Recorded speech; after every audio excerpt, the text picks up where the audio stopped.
Kaabang-abang ito, may panibagong pasabog na naman ang Itbulaga, na ikakagulat daw ng marami. Ano kaya ito? Opening dance performance ni Tash, kinaaliwan ng mga netizens. Talaga namang hinangaan at kinaaliwan ng mga manunood at mga netizens, ang opening dance prod number ni The Bark Ads Tash, na talaga namang na-miss din ng mga manunood at mga netizens.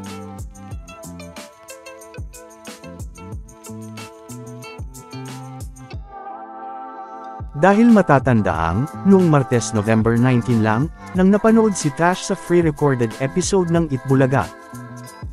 At hindi naman siya napanood noong Lunes November 18, Miyerkules November 20, at Huwebes November 21. At ngayong Biyernes nga lang ulit napanood si Tash, ng live sa Itbulaga. Kaya naman ay marami din ang mga nakamiss kay Tash, na talaga namang muling ipinakita ang energy nito, at ang galing nito sa pagsayaw.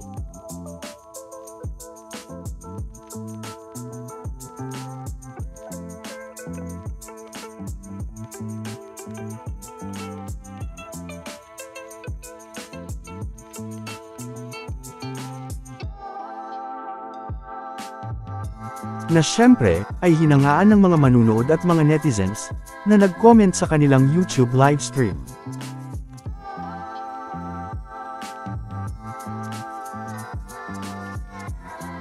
Ngayong Biyernes din naman, ay talaga namang makikita, ang dami ng mga nanunood, at mga nakatutok sa Itbulaga ngayong Biyernes November 22, dahil makikita nga dito na umabot ng mahigit 92K ang mga nanood, at mga nakatutok sa Itbulaga, sa kanilang YouTube livestream. Na syempre, ay hindi pa kasama dyan ang YouTube livestream nila sa TV5, at sa kanilang Facebook page.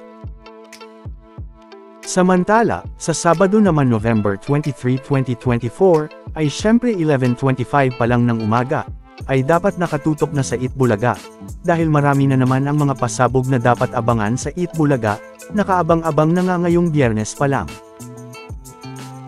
Una na nga dyan, ang isa na namang concert ng mga singing queens sa Itbulaga. Kasama naman ang OPM hitmaker, na si Mr. Haji Alejandro.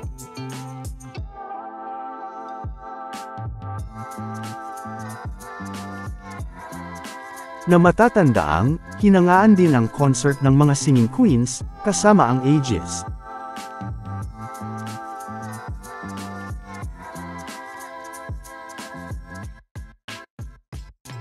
At ang isa pa nilang concert, kasama naman si Miss Ella May Saison.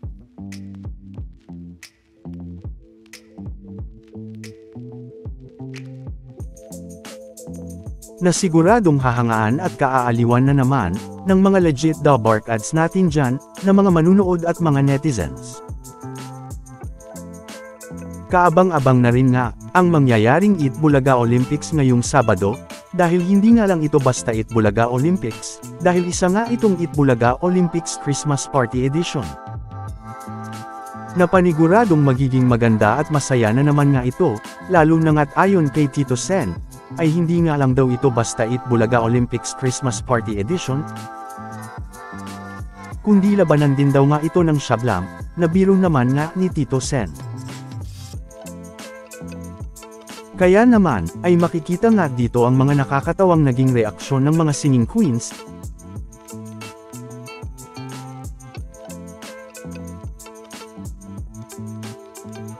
At ganun na rin nga ang mga The Bark Ads.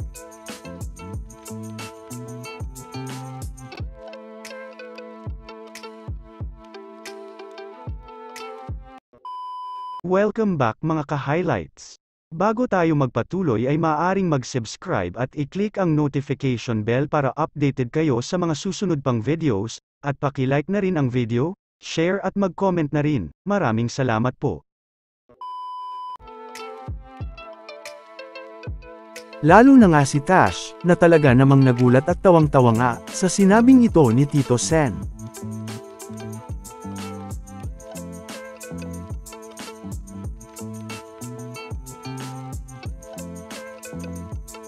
Isa pa nga sa mga dapat abangan dito, ay kung anong mga mangyayari sa Itbulaga Olympics, At kung anong game naman ang paglalabanan dito, ng Yellow Team at ng Red Team.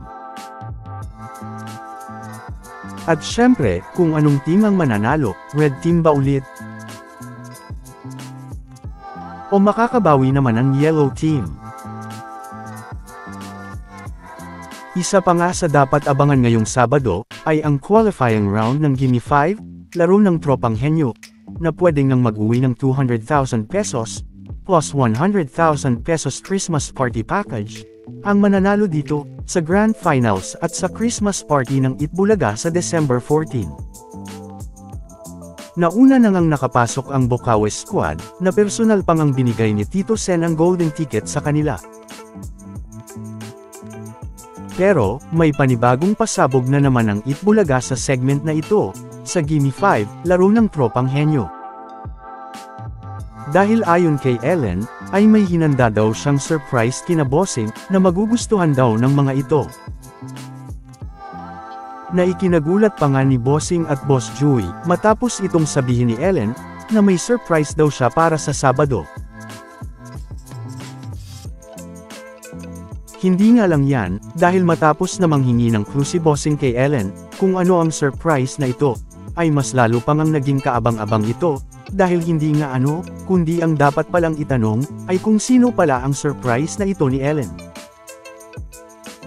Naayon pa nga kay Ellen, ay masya-shock daw lahat, lalo na nga sina Bossing, kapag nakita at nakilala na nga, kung sino ang tinutukoy na ito ni Ellen na surprise niya.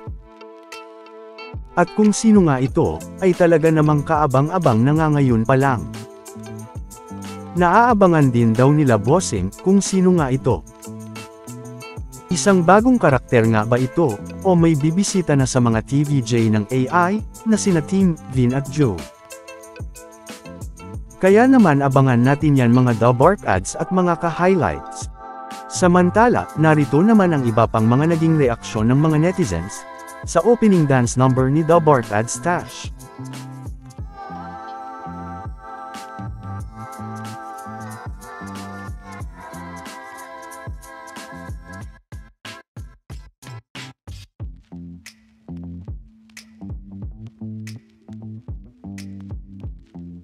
Samantala, ano naman ang mga masasabi nyo, patungkol sa mga napag-usapan natin, sa video na ito?